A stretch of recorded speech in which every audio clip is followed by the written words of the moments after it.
पहला लेक्चर है टॉपिक आकलन यानी असेसमेंट पर। ये आपका पेपर फर्स्ट है। पेपर फर्स्ट का पहला टॉपिक आपका पहला चैप्टर और यूनिट भी आपकी फर्स्ट है।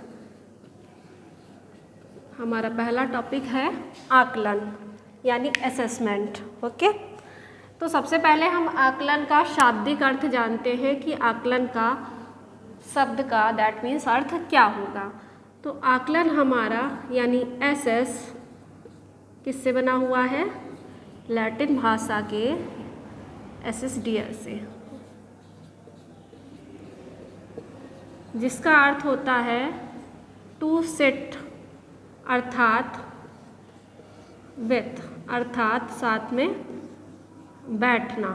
ओके, साथ में बैठना। अब इससे क्या तात्पर्य है?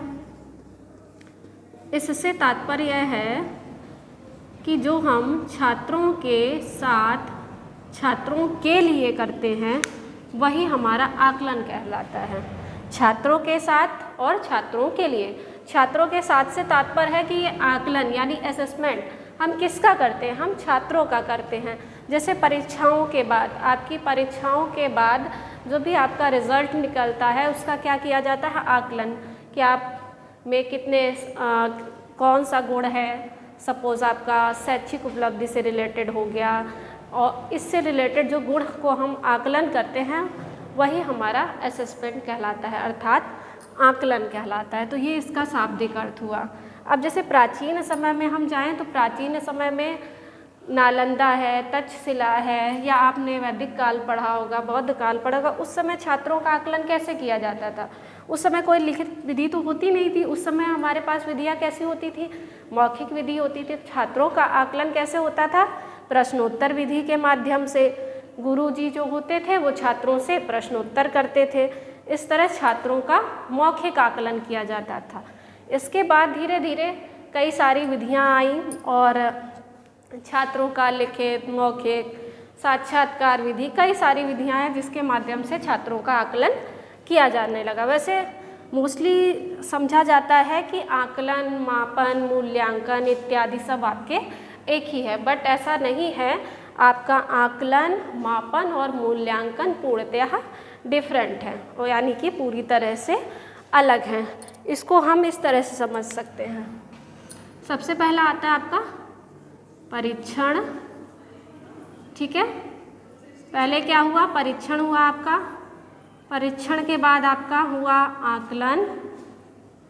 आकलन के बाद आपका आता है मापन, और मापन के बाद आता है आपका नेक्स्ट मूल्यांकन। तो ये आपका पूरा प्रोसेसिंग होता है ना, जिसमें आपका सबसे स्टार्टिंग में क्या है? हमने क्या किया?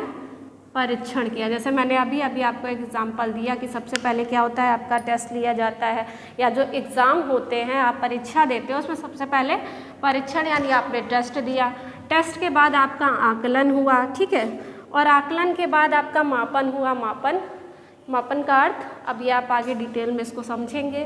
नेक्स्ट आपका टॉपिक मापन ही आता है, और देन फिर मूल्यांकन हुआ। मापन यानी नंबरों से संबंधित है, आपका नंबर्स, जो आपको नंबर्स दिए जाते हैं। देन आपका लास्ट में आता है मूल्यांकन। तो इस तरह से ये हमारा पूरा आकलन का प्रोसेस होता है। ओके, अब आपका आकलन में जो है, आकलन में आपके जो फ्रीमैन तथा लेविस हैं उनके अनुसार आपके आकलन के प्रमुख 5 उद्देश्य हैं। चयन करना, प्रमाणित करना। ठीक है, पहला है आपका चयन करना, दूसरा है प्रमाणित करना।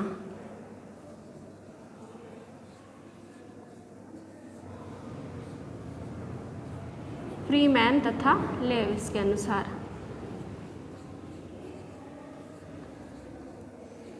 ये आकलन के आपके कुछ उद्देश्य हैं।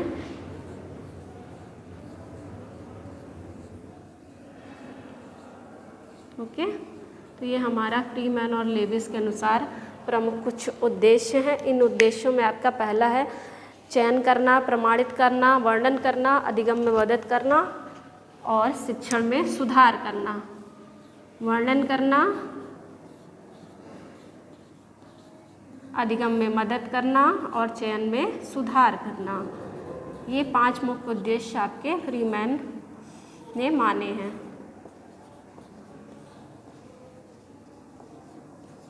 फोर्थ आपका आएगा पहले चयन करना। ओके, तो ये आपके उद्देश्य हैं।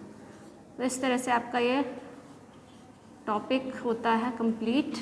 सबसे पहले हम चयन करेंगे, ये फ्रीमैन तथा लेविस के अनुसार आपके उद्देश्य हैं। चयन करना पहला हमारा होगा, देन प्रमाणित करना, देन उसका वर्णन करना, उसको किस तरह से, जैसे बच्चे ने एग्ज़ाम में क्या किया है उस चीज़ को वर्णन करना, देन अधिगम में सुधार करना। इसके बाद आकलन के बाद ही बच्चा अपने अधिगम में यानी लर्निंग में सुधार करता है कि हमें किन किन चीज़ों में सुधार करने की आवश्यकता है। एंड लास्ट चयन करना कि हमने जिस माध्यम से सुधार किया तो हमारे लिए उपयुक्त चयन विधि कौन सी है, अर्थात मैं किस माध्यम से शिक्षा ग्रहण करूं, ठीक है, जिससे कि मेरा जो मेन पर्पस है, हमारा जो मेन उद्देश्य है वो पूरा हो। तो यानी हमारे लास्ट में क्या आता है, चयन करना। तो इस तरह से आपका ये टॉपिक आज आकलन कंप्लीट होता है। मिलते हैं नेक्स्ट क्लास में। थैंक यू बच्चों।